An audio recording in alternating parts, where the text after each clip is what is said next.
Let's get back to Alonzo and Tom's invitation. I decided to take them up on it, and we arranged for our first jazz ensemble performance inside the walls of the Albion Minimum Security Prison in Albion, New York.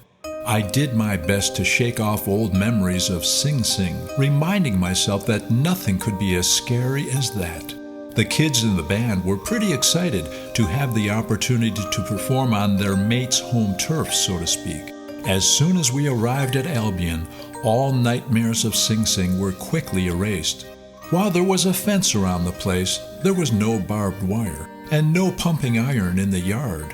We were escorted to the building where we would perform, left unsupervised to set up for our concert. No guards, no locked doors. They had actually constructed a stage for us in the front of the room, which under normal circumstances was a large chapel. Stained glass windows offering a warm and inviting atmosphere. We took our time setting up our equipment, warming up, and rehearsing a couple of numbers before anyone showed up for the show. In the meantime, as we rehearsed, I couldn't help but notice one man sitting all by himself in the last row, watching and listening. Alonzo went over and talked with him as other inmates started showing up. Alonzo returned to the stage to tell me this man was a friend of his who had played piano in jazz groups before his incarceration too many years ago. I hope you don't mind, Jeff, but I asked Anthony to sit in with us. Great, I answered, looking forward to hearing Anthony play.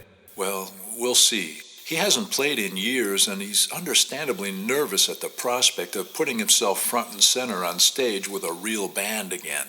We'll see how it goes. I just told him we'd love to have him sit in and to relax and decide when he's ready. Our inmate audience casually strolled in over the next 15 minutes. There were no guards present and no introductions made. So, when it looked like everyone who planned on attending had showed up, I introduced myself and the band, talking a little about our college music program being open to their cohorts. There were smiles all around, but you could still sense that show-me attitude in the crowd. So, show them we did. Song after song, the applause grew, and their enthusiasm was contagious. All along, I kept an eye on Anthony in the back row. I could see that he wanted to play in the worst way, but hadn't made a move to indicate he was ready. Finally, during the next song, I motioned to him with my hand, gesturing that we wanted him to join us on stage. A simple nod was all I needed, and he gave it. After the song ended, I announced to the audience that there was a special guest in their midst who was going to sit in with us for the next number. Anthony, come on up and join us in some music. All eyes turned towards Anthony, who got up slowly and walked to the stage amidst the whispers of his mates. Once on stage, it was obvious that Anthony was terrified. His hands were shaking, and I thought he would fall over. I reached my hand out in greeting, leading to a welcome comic moment that allowed everyone to laugh. You see, I offered a handshake. He responded with some kind of fist bump that I wasn't expecting. I tried to accommodate him, whereupon he tried to shake my hand after all. In the end, we ended up with a very wimpy pinky shake, to the delight of all. Alonzo tells me you're a piano player, I whispered as we tried to decide what to play together. Well, I used to be, but I haven't played in years, man. I don't know if I can keep up with you guys. Don't worry, we'll make it easy for you. Let's play the blues, okay? Yeah, sure, man, that's good. What key, Anthony? Oh, it doesn't matter. I'll figure it out sooner or later. All right then, blues in F, I called out to the band, finger snapping a slow, solid tempo to get the tune rolling.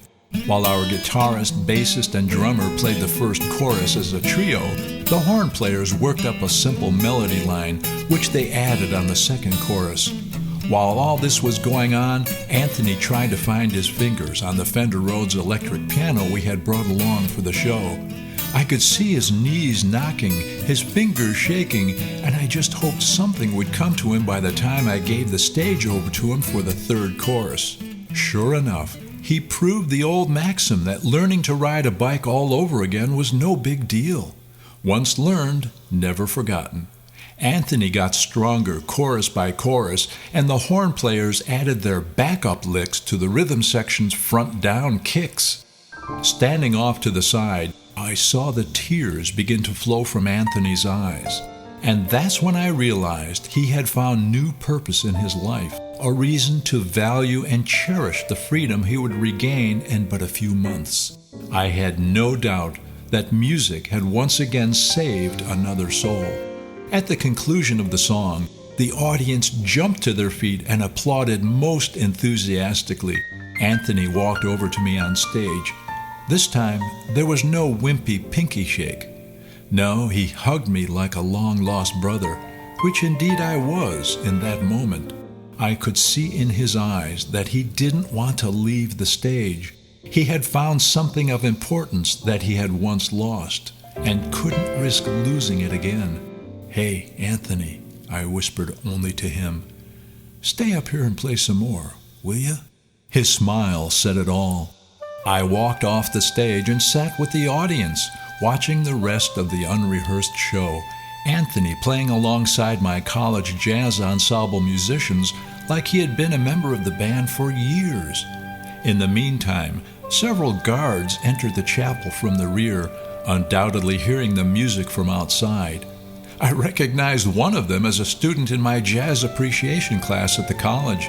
In fact, he had auditioned on drums for the jazz ensemble, and he was good, but his work schedule simply wouldn't allow him to participate.